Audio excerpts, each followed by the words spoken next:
Olá! Vamos estudar a Bíblia? Êxodo capítulo 1, verso 8. Entre mentes levantou-se sobre o Egito um rei que não conhecera José. Louvado seja Deus! Estamos estudando a história de Israel. O tema de hoje, Egito, de sonhador a libertador.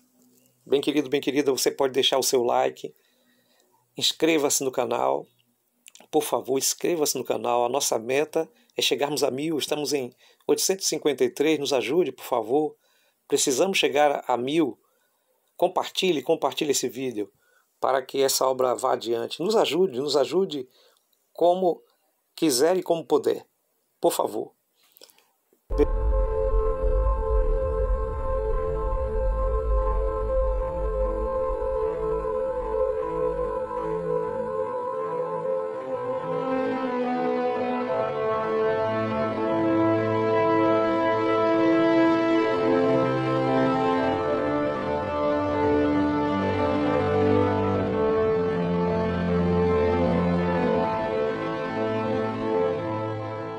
Bem querido, bem querida, estamos estudando essa história maravilhosa e precisamos que você venha conosco para o contexto de hoje.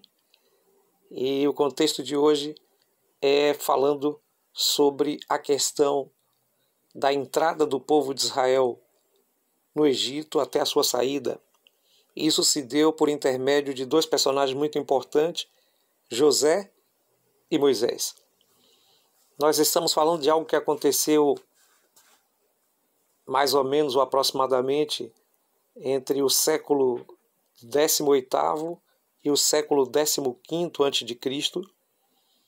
E estamos falando justamente de uma civilização que é considerada a civilização que mais tem legados históricos, que mais tem documentação, monumento de sua história, o Egito.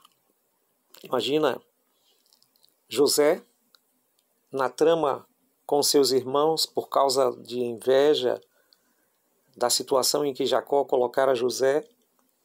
Agora a palavra do Senhor nos diz que ele foi então vendido pelos seus irmãos. Isso se encontra lá no Gênesis capítulo 37. José foi vendido pelos seus irmãos para uma caravana de ismaelitas e esses os levaram para o Egito, e lá no Egito ele foi novamente vendido e comprado então por o comandante da guarda do faraó. Bem, quando José chega ao Egito, imagino querido, imagino querida, como José deve ter ficado extasiado. Certamente algumas pirâmides que nós vemos hoje estavam lá naquela época. Certamente alguns grandes monumentos, algumas esfinges estavam lá naquela época, palácios, e com certeza não com o desgaste do tempo, mas com brilho, com harmonia.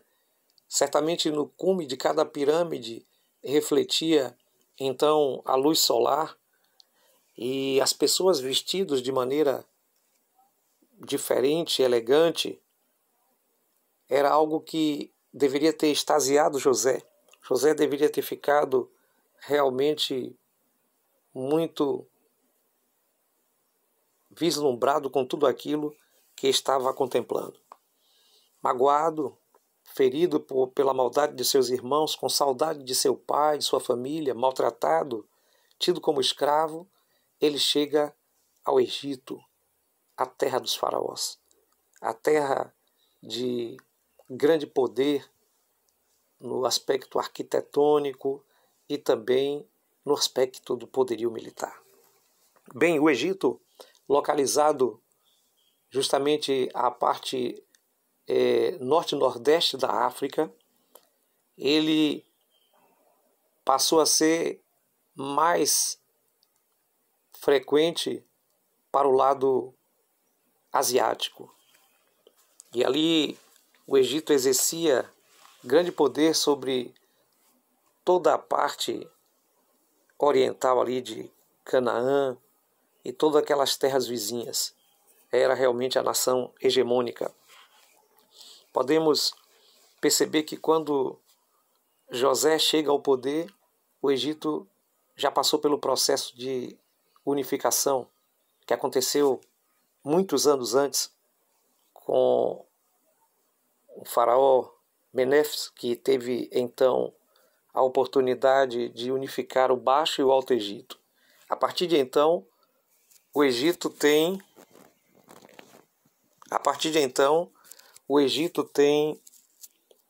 um governo unificado, centralizado, uma teocracia dos faraós. E é neste contexto político que chega então José ao Egito. E nós conhecemos a história de José, sabemos que ele passa algum tempo na casa de Potifar e é bastante abençoado por lá estar, e sabemos que ali há um falso testemunho contra José, porque a esposa do Potifar acaba se apaixonando por José e arranja então motivos para o seduzir. Como ela não consegue, então ela o acusa de tentar então violá-la. Obviamente, Potifar não acredita na sua esposa, mas para que a moral dele não fosse então questionada, ele manda prender José. E nós conhecemos também a história que José passa 10 anos na prisão. Lá ele conhece o padeiro, o copeiro, e eles então lhe contam seus sonhos, e José faz a interpretação, e aí então esses que foram beneficiados com a interpretação de José recebem a sua sentença. E ali a sentença do padeiro é a morte, e a sentença do copeiro é ser reintegrado. E José diz para o copeiro que lembrasse dele quando fosse reintegrado a Faraó. Bem, naquele aspecto era uma cultura muito difícil para José. José havia então se tornado um prisioneiro, suspeito de ter cometido um crime contra uma autoridade importante, mas Deus o abençoara mesmo na prisão, onde o carcereiro permitia que ele cuidasse de tudo, dos presos e etc. E aí nós vemos uma coisa muito importante, porque estamos falando de um Egito poderoso e estamos falando de uma pessoa que não tinha para o Egito nenhuma importância, José, mas tinha uma grande importância para Deus. Por isso Deus trabalha poderosamente na vida de José.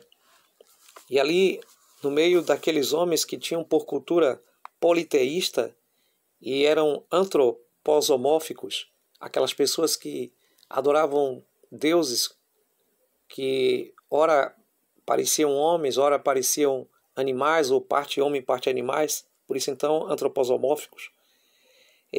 Ao contrário de José, que era monoteísta, ali estava então José tentando encontrar uma saída para os seus problemas e confiando em Deus.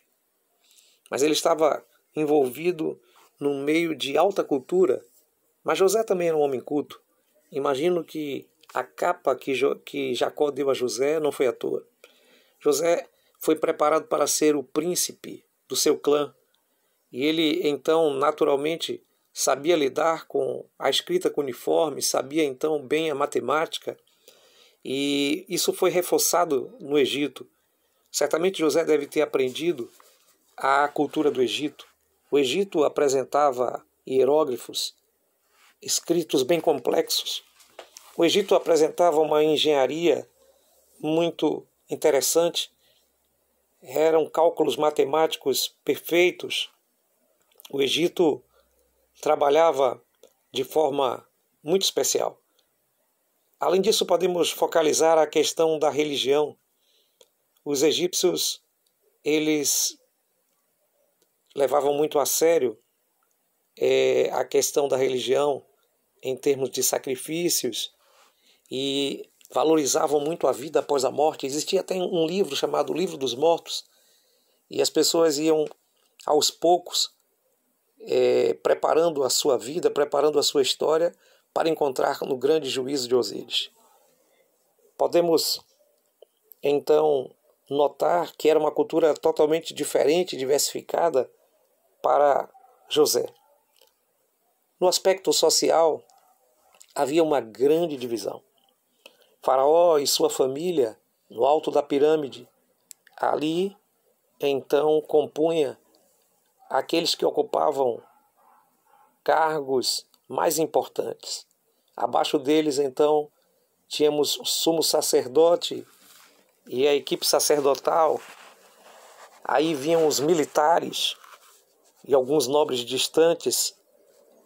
Então, tínhamos escribas, artesãos, camponeses e, por fim, a camada de escravo, da qual José pertencia, e mais tarde também, não somente José, mas todo o povo de Israel com o passar do tempo. Conhecemos a história, conhecemos que de fato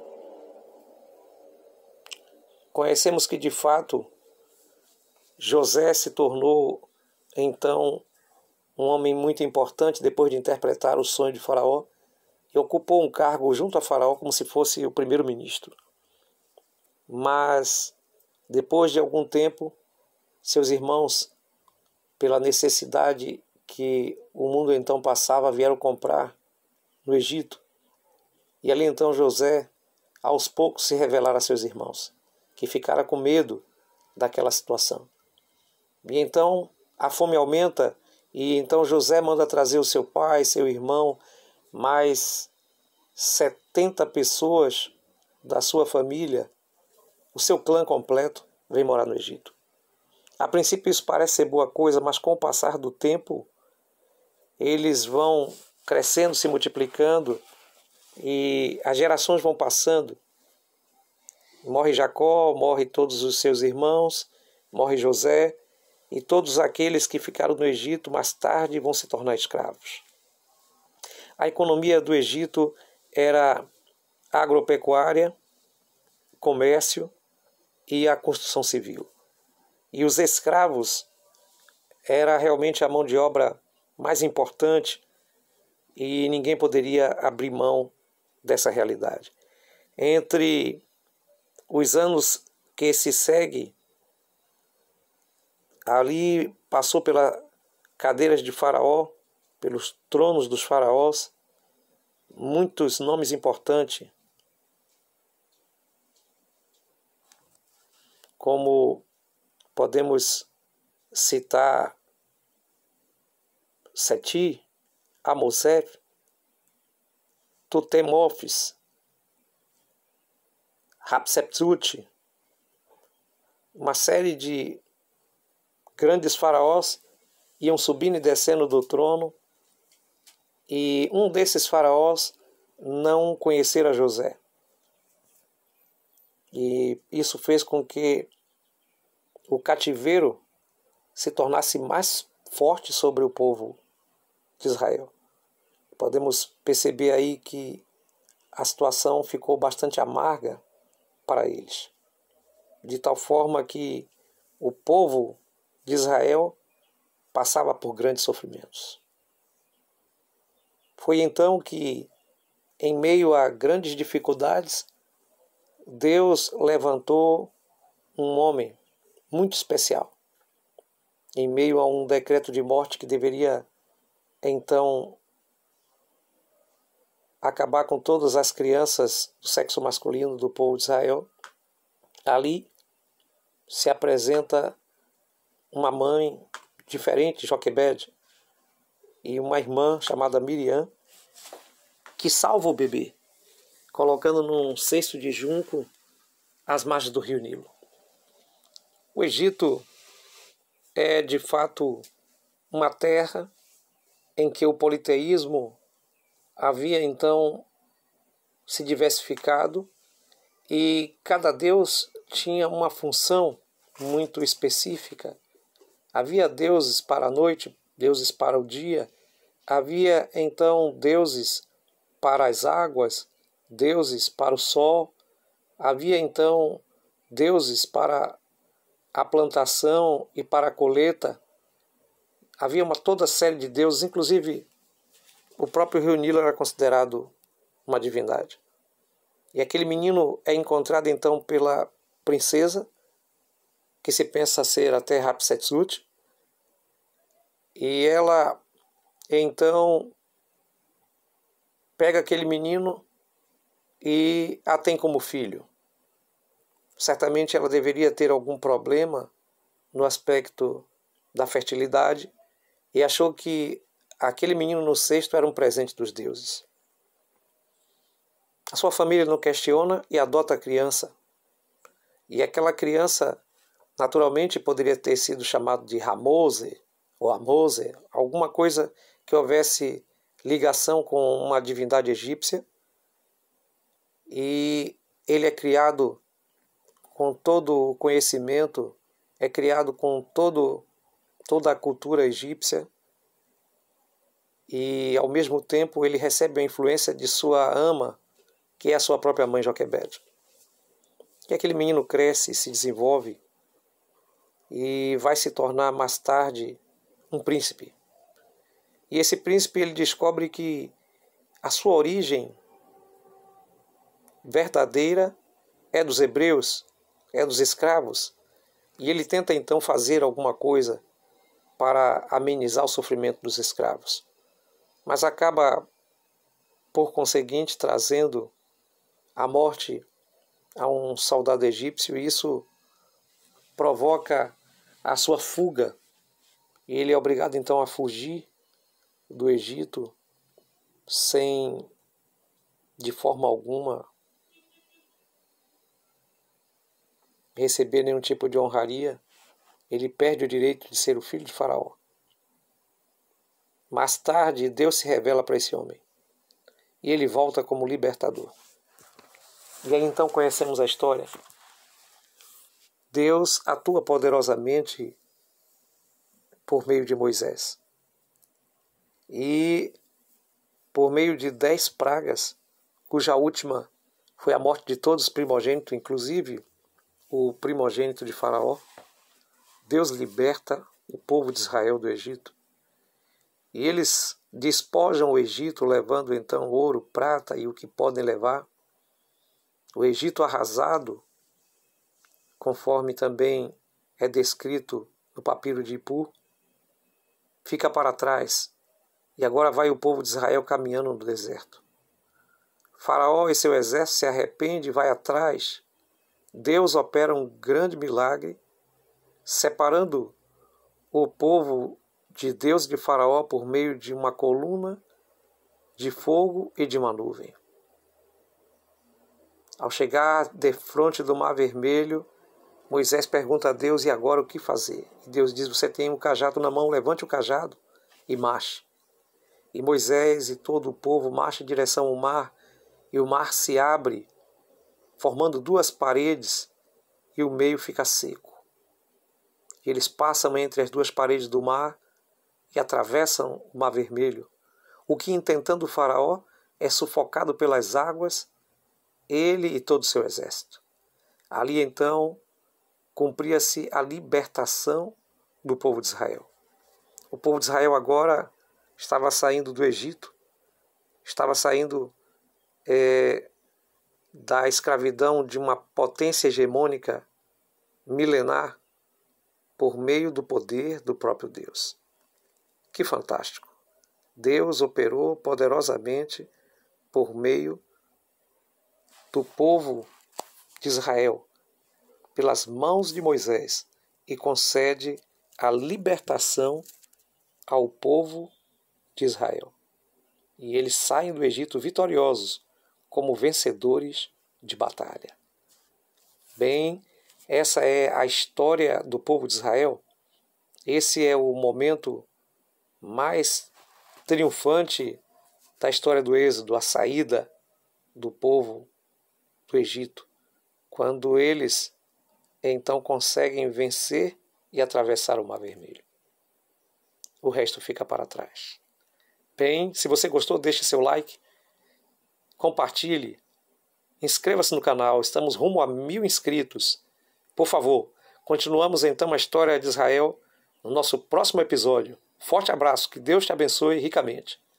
Eterno Deus, que a sua graça e a sua bênção seja sobre todos e que o Senhor, Pai querido, se revele cada vez mais em nossas vidas, em nome de Jesus. Amém.